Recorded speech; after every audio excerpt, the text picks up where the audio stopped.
projeto de lei que prevê a garantia de alimentos a mulheres vítimas de violência doméstica e familiar. Juliana Santos está voltando ao vivo com as informações. Vamos falar um pouquinho sobre esse projeto, Juliana? Isso, Renata. Voltando aqui agora para falar sobre esse assunto, né? Esse projeto que está em tramitação no Senado, ele tem o objetivo de garantir alimentos às mulheres vítimas de violência doméstica, né? Uma possibilidade aí, mais um incentivo também para que essas mulheres denunciem esses casos. Porque muitas vezes esses casos não são denunciados por elas devido à vulnerabilidade social mesmo, né? A dificuldade de se manter caso aquele relacionamento termine.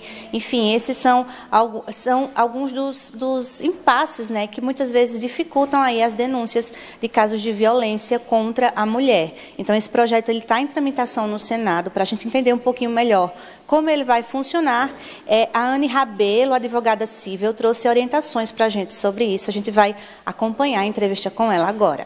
Anne Rabelo, advogada civil, bom dia, bem-vinda à Rádio Cidade. Explica para a gente como o projeto vai funcionar na prática. Bom dia a todos, é um prazer estar aqui de novo. Vamos explicar um pouquinho o projeto. O projeto que foi aprovado ontem na última comissão, depois disso ele vai para a Câmara dos Deputados, é o PL 996/2023.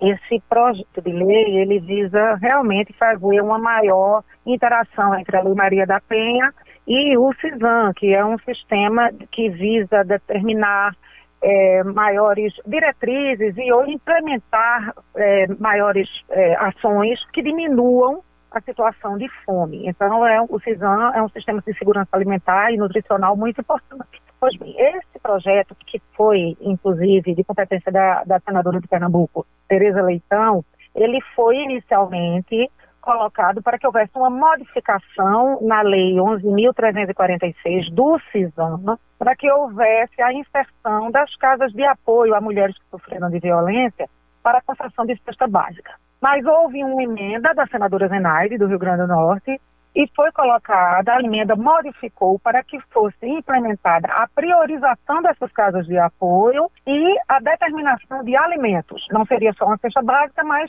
a priorização de concessão de alimentos para essas casas de apoio. O que é isso na prática?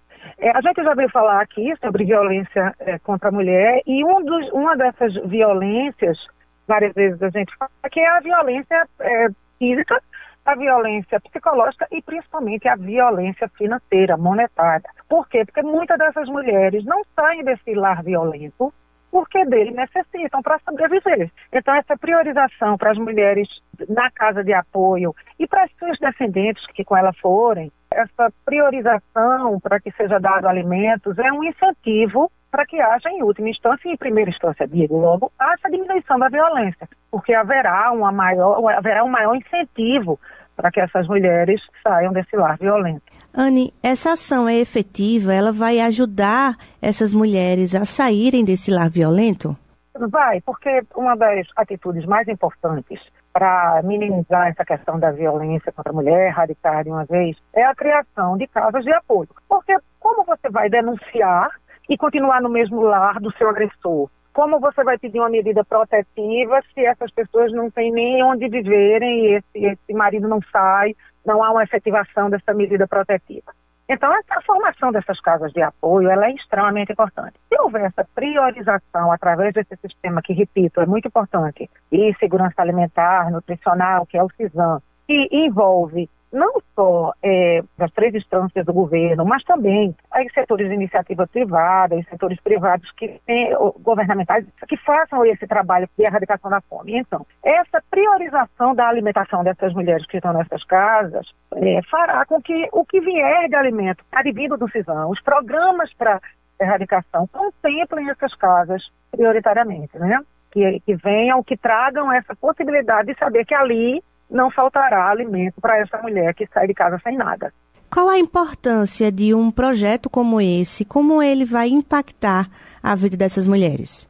Essa violência contra a mulher, ela cresce a olhos vistos. Talvez tenha aumentado também a denúncia, mas não é só isso. A própria violência que ocorre dentro de casa, que é a mais frequente, de pessoas conhecidas ou de parentes ou das pessoas que convivem nessa casa. Essa violência tem nos matado, a nós mulheres. Então, essa possibilidade de ter um lar para onde ir e fazer essa denúncia e sair do lar violento, podendo ter uma proteção e comida para seus filhos e para ela, é um incentivo muito importante a maiores denúncias e maior combate, né? Anne Rabelo, muito obrigada pela entrevista. Eu que agradeço.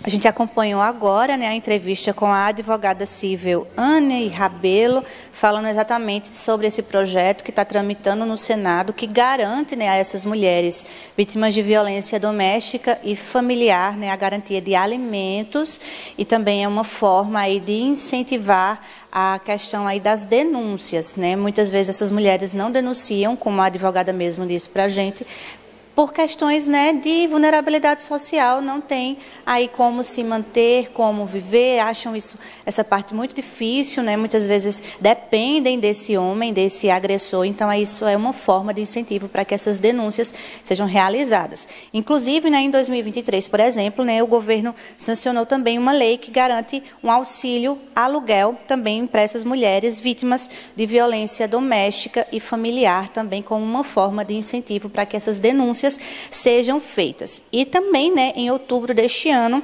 também foi aprovada a lei que aumenta a pena para os crimes de feminicídio, né? Aí ele se torna um homicídio qualificado e a pena pode ir de 12 a 30 anos de reclusão e de 20 a 40 anos também, né, dependendo do caso, da situação, né, nos casos de feminicídio. Então, são formas de incentivar, sim, que essas situações, né, esses casos de violência não se tornem também esses casos de feminicídios que, infelizmente, a gente noticia tantas vezes e os números ainda são tão altos aqui no Brasil. Formas que o governo está aí elaborando para incentivar com que a violência doméstica e familiar seja denunciada. Renata. Obrigada, Juliana. É isso mesmo, são vários fatores, né? Quando a pessoa está de fora, diz, mas a mulher, né, agredida e não sai, né, desse relacionamento, mas são tantos fatores, né? Da dependência emocional até a dependência financeira, filhos, a família, vergonha, enfim, são muitos os motivos. E aqui a gente teria que ter várias edições de Manhã Cidade para a gente falar sobre isso. Mas um deles, como Juliana bem reforçou e a entrevistada também, é a dependência financeira. E sem independência financeira não há liberdade. Então é muito bom. E a gente, quando vem essas leis assim, a gente fica pensando, mas como é que isso ainda não está em prática, né? Não estava em prática, enfim. 10 horas e 31 minutos, WhatsApp Cidade.